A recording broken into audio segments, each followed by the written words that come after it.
Hey guys, how's it going? It is I, the real Randy Chavez, coming at you with a Tesla stock update video. I did buy 2 more shares today. I think I bought 5 or 7 last week. However many I bought last week, I bought 2 more today, as long as it is under $400. Honestly, if it's under $420, it's a steal to me. So as long as it remains under 400, I'll continue to buy every day. I do think that with a Biden presidency, I think that initially you will see a little bit of a dip. And again, just the market's knee-jerk reaction to something that I think with his policies, you're going to see a lot more favor toward electric and renewable energy, electric vehicles and renewable energy. So that's something that in the long run will help the stock. Short run, I don't believe so, because you're going to have a lot more taxes on that company. So it's definitely going to affect their bottom line.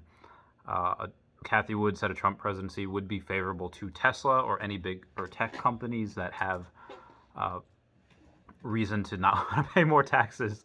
I mean, that's why you have, this big innovation, because you have lower tax rates and you're able to put more into R&D. And the reason for that is because the government wants America to have the most innovative companies. And the way they do that is say, like, okay, if you put X amount of money into R&D or any money into R&D, you don't have to pay taxes on that money. And that's how U.S. helps stay on top. That's something that I think that has helped Tesla tremendously. Regardless of who wins, I don't really see it to be detrimental to Tesla. Again, maybe some short-term dips, which would be great for me, but long-term, again, doesn't really matter. Tesla's already out in the head. Speaking of Tesla, let's go to the stock price today, and let me show you. All right, so I probably should have bought early. I got it $397. It was around there.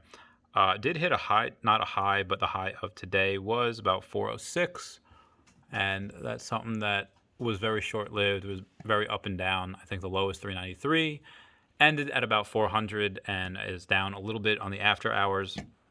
Again, this is something that I don't expect to stay here forever, because like a month or two ago, we were at 500 a share at one point, and yeah, during the after hours, at some point we're at 500, but if you're looking at this, 463, maybe it was 2 months ago. Oh yeah, it was. They were at the 485 mark up here. Oh, I can't get it. 498. And since then, we've had a record third quarter deliveries. We've had record three quarter earnings. So there's really no reason for it to be down. What is that? 33%. There just isn't. I mean, you could make the argument that it lost steam because it was not included in the S&P 500, and battery day didn't hit as well because a lot of people didn't understand it. But make no mistake, the record quarter in Q3, you're going to have a record quarter in Q4. Q1 of 2020, you'll probably see a little bit of a dip just because car vehicles. That's just always what happens with car manufacturers.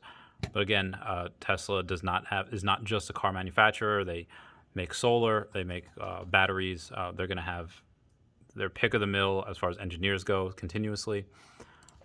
Not financial advice. This is just what I'm doing and looking at the overall market. Again, whoever wins, I think you'll see one party. The party that doesn't win is probably going to contest the vote. I don't know if the House is going to have to vote on that or not. But I will keep you guys updated. Please comment, like, and subscribe. Comments are good for the YouTube algorithm. Patreon down below as well, because I do all this for free. I love you all. Bye.